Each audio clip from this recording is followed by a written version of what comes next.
Alright guys, season 54 of Alliance War, and we're back to Decay and Sugar Pill. So, for example, on this Mysterio, anytime you have a buff expire on you, you are going to have a chance for Mysterio to gain an unstoppable. And if you have someone like, for example, Silk here is a Decay attacker, so they are immune to the placebo buffs that the Decay, that the Sugar Pill attackers place on you. So if you don't have those placebo buffs, then those are just extra buffs to expire to help them trigger Unstoppable. And at the same time, Silk doesn't have the Dex buff, so that helps out immensely with wrecking this Mysterio here.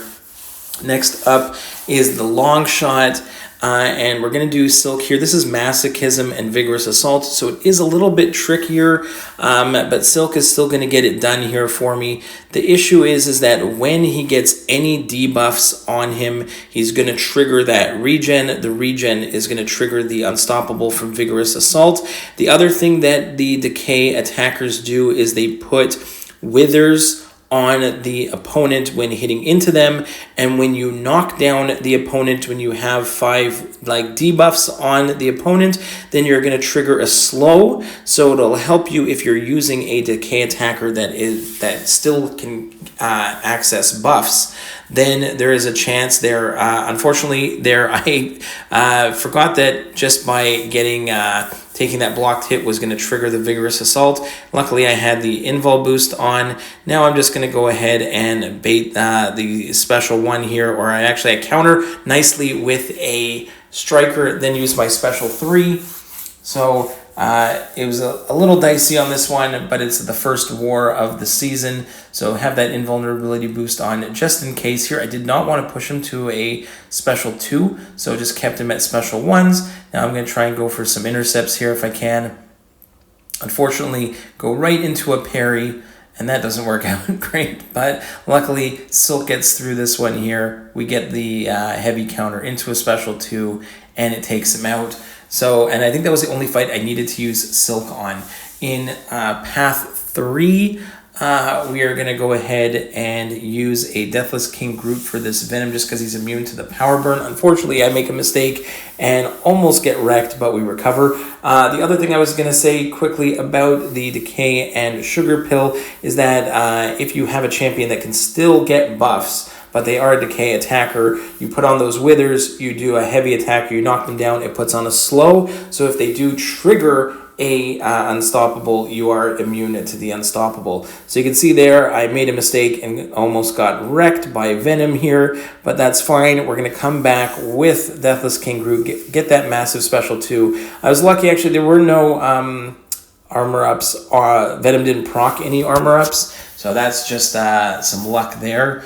But we get some healing back. I am going to have to use a few potions on Deathless King Groot, I believe, for one other fight that I was going to bring him in for. Or actually, no, I don't think I end up using it. I think I end up being able to use Terrax for the other fights that I needed instead of using...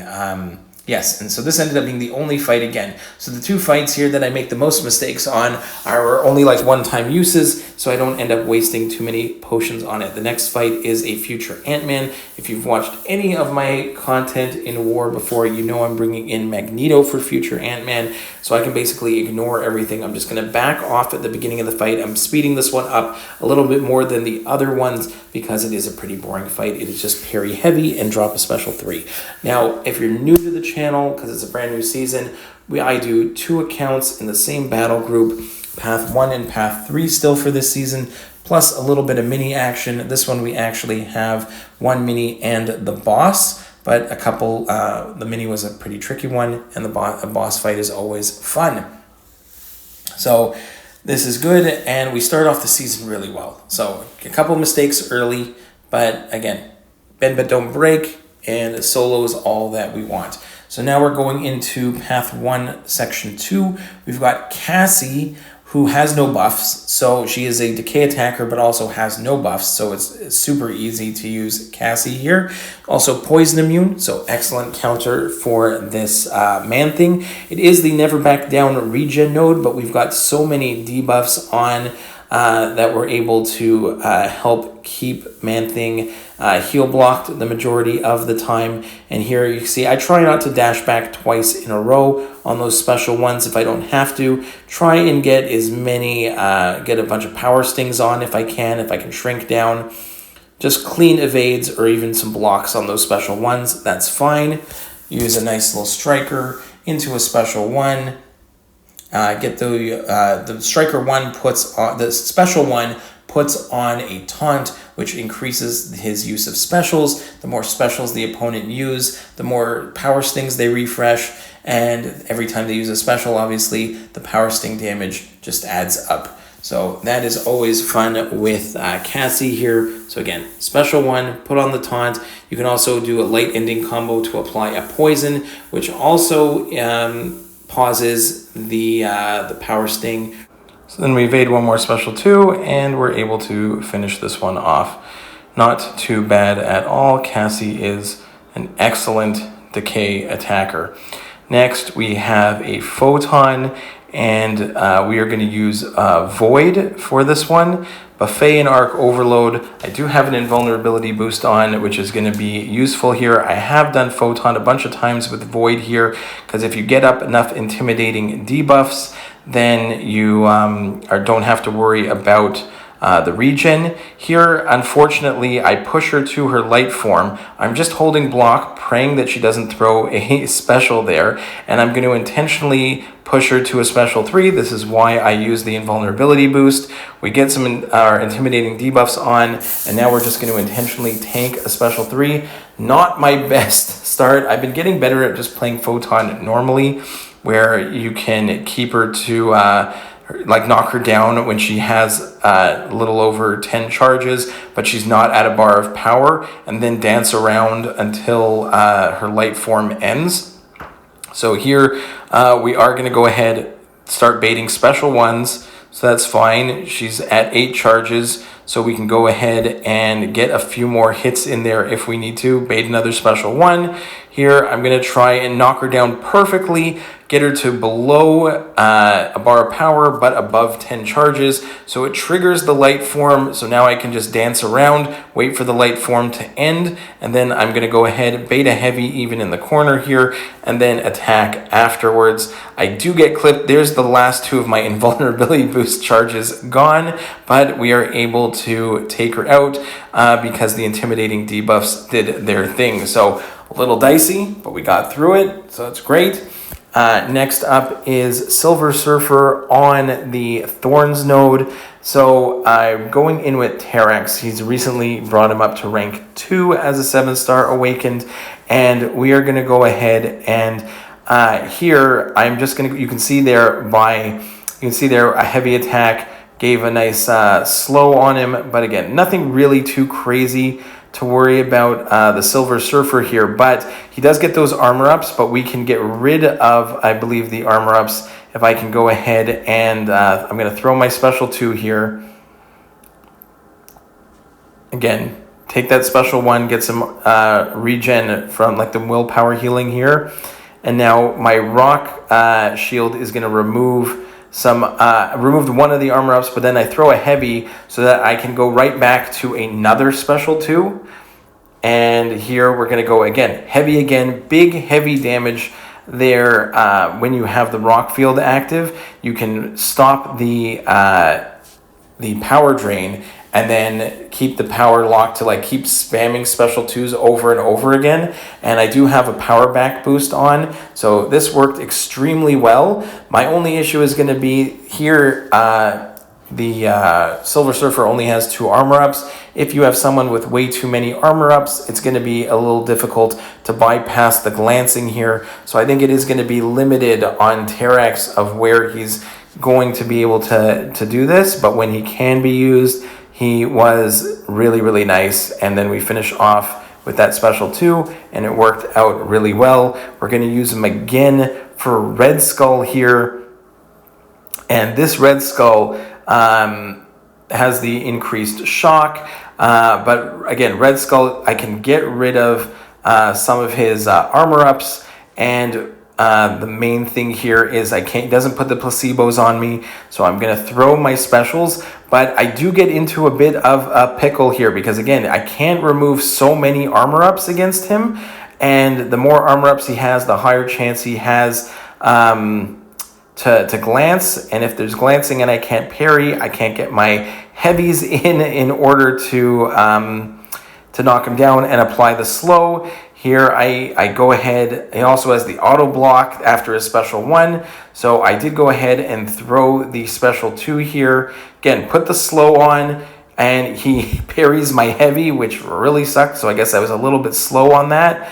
Then I did have my indestructible charges active. Now you can see here, he triggers an unstoppable. I'm stuck in the corner, but luckily, because he threw his special, he dumped all of his armor ups, and now I'm able to parry freely now that they're all gone, and it made the fight a lot easier for this second half because the glancing kind of disappeared. So, or like, it was limited because it's based on how many armor ups he has. So I just keep building up to try and throw some specials, get my rock field active, even though I'm down to literally down to only like 18%, but it's fine. We are able to stay close to him, get a couple more armor breaks on, remove those armor ups, and I can parry heavy again, get this big special 2 after the auto block is gone. Another big special 2, and luckily we're able to get away from this Red Skull. I think I could have played a little bit better, but there are some other options that I think are going to be used that I've seen thrown around, and I might be using in the next war. Next up is Sasquatch. On the knockdown, makes him debuff immune, and you need the ebb and flow knockdown to do significant damage, and he's Sugar Pill. So I'm going to use Void, and you're going to see I accidentally knock him down at the beginning, and you're going to see that knocking him down does not put a slow on him. Okay, so that was a mistake here. I shouldn't have done that. After that, I remember, oh yeah, do not knock him down because I did this in the off season. The goal here is going to be trying not to dex. So again, his special 1 or special 2, you can go ahead and dex. There is a chance after every time you dex that when that buff disappears, that he could go unstoppable. But so I have the buff there. There's a chance that he goes unstoppable, but it doesn't happen. I think it only happens one time in this fight, and it's near the end. So what I'm going to do here is I'm at 3 bars of power, but I am not going to use any specials the rest of the way. I'm going to play the fight slow. I'm going to just keep pushing him to specials if I can. Try and parry before using my dumping my dex, or like hitting into him when I have the dex, so there's less of a chance of me getting rocked by an unstoppable.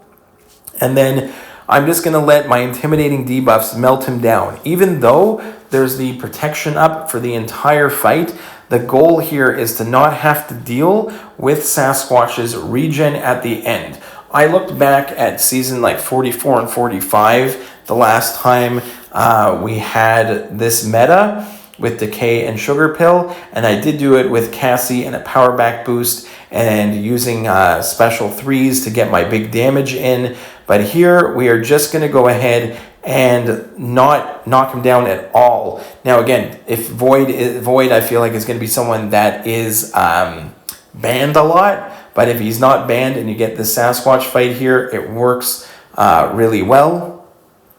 And you're going to see we get to the end where this is like a 7-star rank 3 beefy Sasquatch.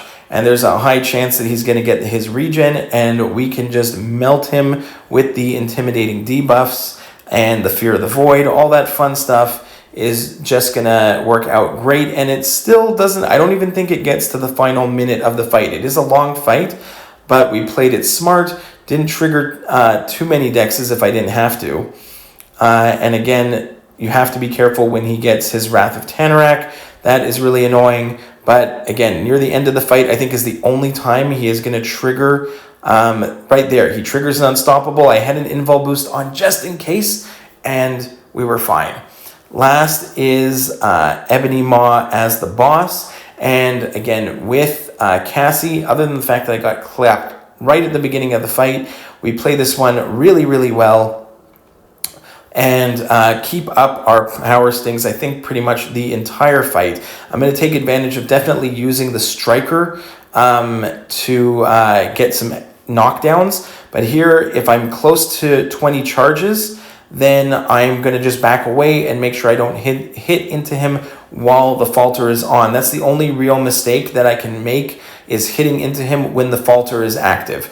But here, I'm going to, I practiced a bunch of where I can fit in opportunities for shrinking down, for heavy countering his specials without screwing it up. So we did, and again, spamming a lot of special ones and light ending combos to keep the power, the poison on, the special ones for the taunt. And you can see I've already got 13 power stings on, and the more I can do, the more times he throws the special, the more times he refreshes the power stings, the more damage he's taking, and Cassie absolutely wrecks him. So I'm going to let the music play out. I hope you enjoyed the video, and we'll see you for the rest of the season. Thanks a lot, guys. Bye-bye.